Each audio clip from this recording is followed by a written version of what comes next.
Welcome to the cross in the desert, speaking hope and freedom to Iran. I'm your host, Randy L. Noble, and I want to thank you so much for taking time out of your busy schedule to meet with me on my program. I want to show you this picture. It may be a very familiar face to many of you who've been to my Facebook page or who have been on the internet.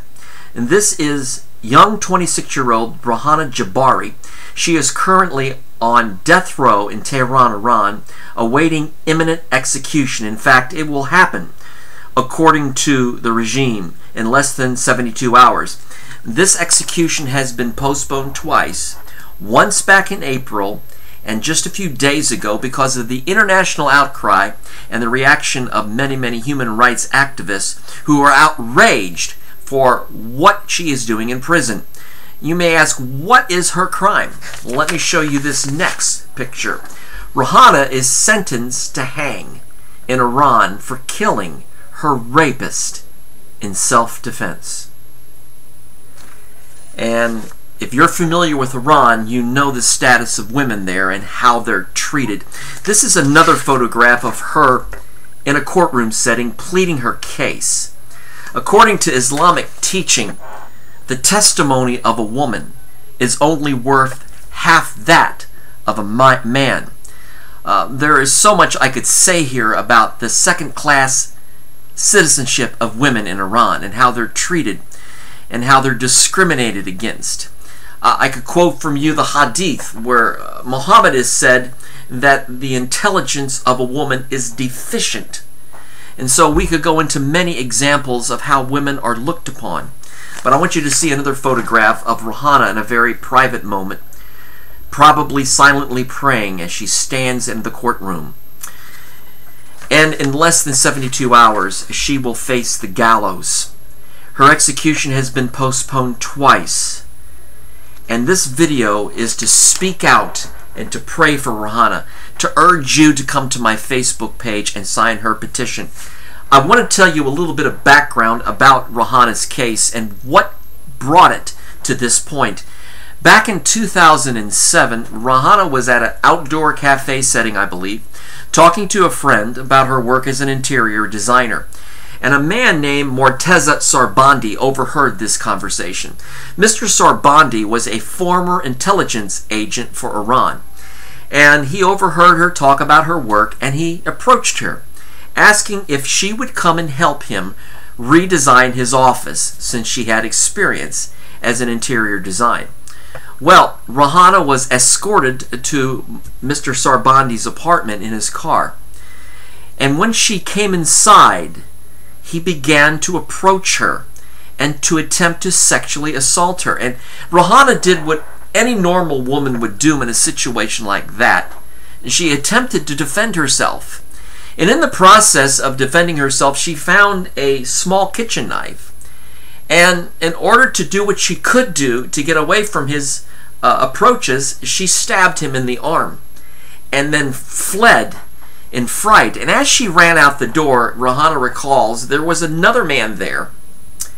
And then later on, she was arrested because Mr. Sarbandi had died from bleeding to death. And Reyhaneh recalls, I only stabbed him in the arm. What happened? Well, many of us speculate, and which wasn't brought into the trial, that this man that was there as she fled may have killed Sarbandi for his own reasons and decided to have it framed. That is, frame Reyhaneh for the crime of killing him, when maybe all she did was injure him. And that's why he died of, bleeding to death, because something else had been done to him. This trial has been a travesty. As I mentioned to you before, Islamic teaching only counts women's testimonies only worth half that of a man. And so I really believe that the reason Reyhaneh is going to hang for this crime is simply because she's a woman. And the way women are treated in Iran, with the dress code, the hijab, with divorce and remarriage, and the way women are looked down upon in that Islamic society. So what I want to do tonight is urge you, as someone who comes to my Facebook page, as someone who cares about human rights, to do the most important thing you can do, and that is come to my Facebook page and you will find a petition to sign. There has been at least 200,000 signatures to the petition for Reyhaneh Jabari, and they have made a difference. Iran notices that there is an international outcry to save her life. And so just a few days ago, because they know human rights groups are monitoring her case, and that there is an international outrage at why she is going to be hanged, they secretly tried to remove her from her prison cell and were attempting to execute her without the public knowledge, without the media being warned in advance. Well, ironically, there was a guard that decided, look, this isn't right. He felt sorry for Reyhaneh. Thank God for this man. He allowed Reyhaneh to make a final phone call to her mother. Now, you can imagine being called in the middle of the night and your daughter's on the phone and she's saying to you, Mom, I am currently handcuffed and there is a car waiting outside to take me for the execution of my sentence. Now, Sholi Parvaran, Reyhaneh's mother, said that cannot be right. Your case is under review. They can't come and do that. And Reyhaneh replied, goodbye, dear Mom. All of my pains will finish early tomorrow morning. I am sorry I cannot lessen your pain. Be patient. We believe in life after death. I'll see you in the next world, and I will never leave you again because being separated from you is the most difficult thing to do in the world. Well, Sholi Parvaran was just emotionally distraught and devastated. And she got on the phone and called the prison that Reyhaneh was being transferred to and find out that her name is on the list. Well, this strong, brave, courageous mother of Reyhaneh gathered up protesters, assembled them in front of the prison, and got on the phone and made phone calls pleading for the media to intervene, for human rights groups to speak out. And all of us responded immediately. And do you know what? That execution was postponed September 30th, just 5 days ago. Because Iran did not expect to have this huge outcry. They thought they were doing this secretly, but one of their own guards decided to do the right thing and help out Reyhaneh and have her call her mother. Well, things have just been in a frenzy. There's been many interviews with Sholi Parvaran talking to the media.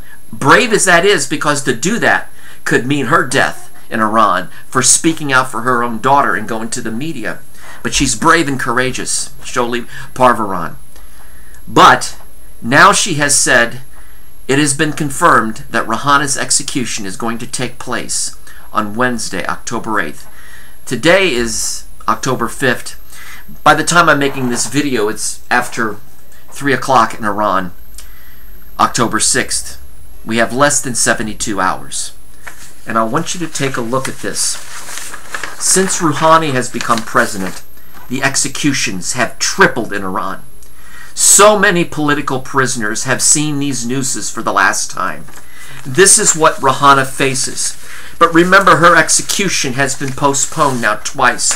And she is pleading with you and me to speak out for her. Her mother says, all I want is my daughter. That's the most important thing to me in the universe, is my daughter.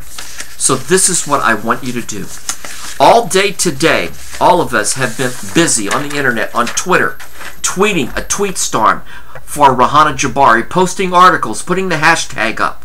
It's going to continue through tomorrow, so I urge you to do just that. To use the hashtag Save Reyhaneh Jabari and tweet for her.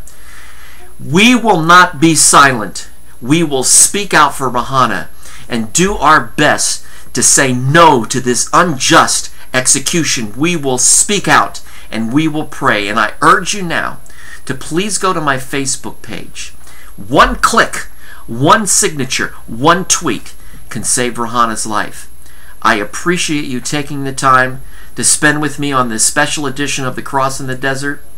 God bless you, and let's together save Reyhaneh Jabari.